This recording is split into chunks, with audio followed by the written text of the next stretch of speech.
After being blockaded for over a decade, the situation in Gaza is now a humanitarian disaster.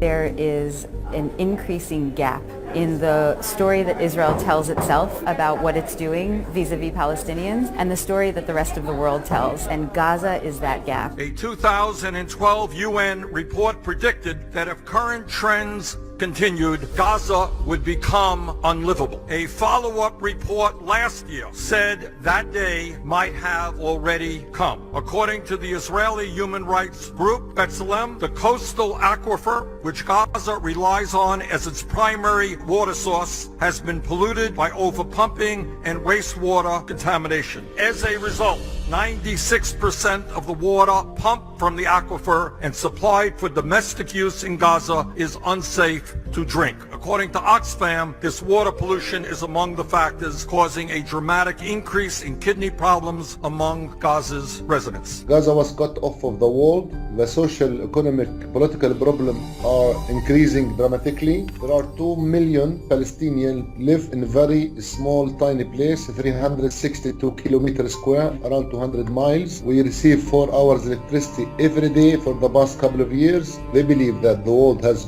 forgotten them. What we're seeing right now is not the result of something that happened overnight. It has a context, a broader context. We would say at least the last 10 years of closure on the Gaza Strip, very harsh movement restrictions which have caused undue suffering in the Strip. But certainly it's also in a broader context of 50 years of occupation, 70 years without a resolution to the conflict. According to the World Bank, nearly 80% of Gaza's residents receive some form of humanitarian aid. Unemployment is over 40%. Among the young people, it is even higher, nearly 60%. It is hard for me to imagine how peace and stability will come to an area where so many young people have given up hope for a decent future. This is an issue we must address.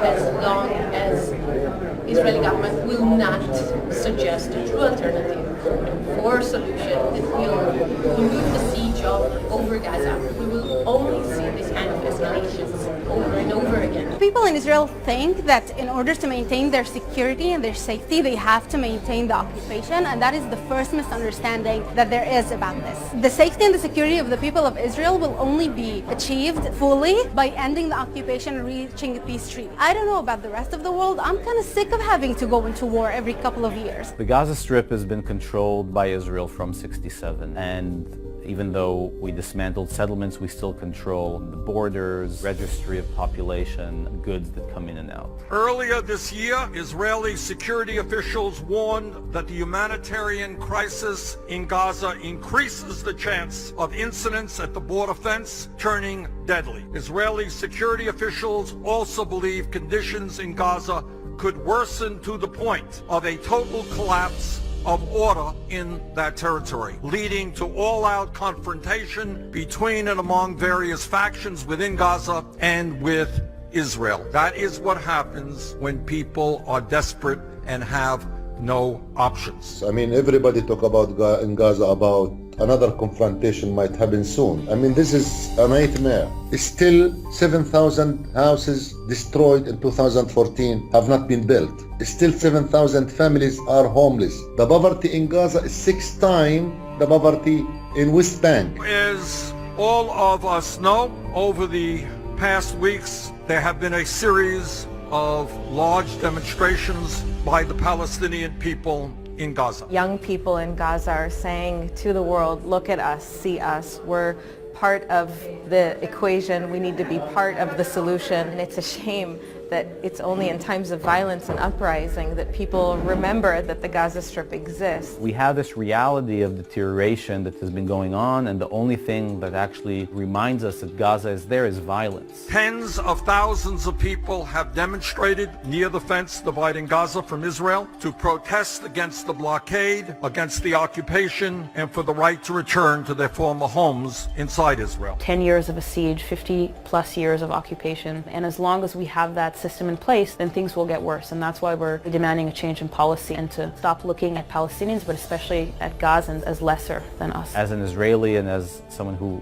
believes firmly in my right to self-determination, I would also demand Palestinians will have those same rights. Israeli forces were commanded to respond by opening fire on the crowd with a combination of live ammunition and rubber-coated bullets. The Israeli army, they want to prevent this protest to continue, so they want to make it difficult and too costly for the Palestinians to continue. Over the past several weeks, over 30 Palestinians have been killed, including a journalist who was clearly identified, and well over 1,000 demonstrators have been injured. They're just demanding the most human basic thing, to be free of the siege, to be free of the poverty, to be free of the diseases that are in the streets of Gaza. And we support the people of Gaza in their fight for freedom. And we oppose what is going on with the Israeli military shooting unarmed protesters. The Netanyahu administration,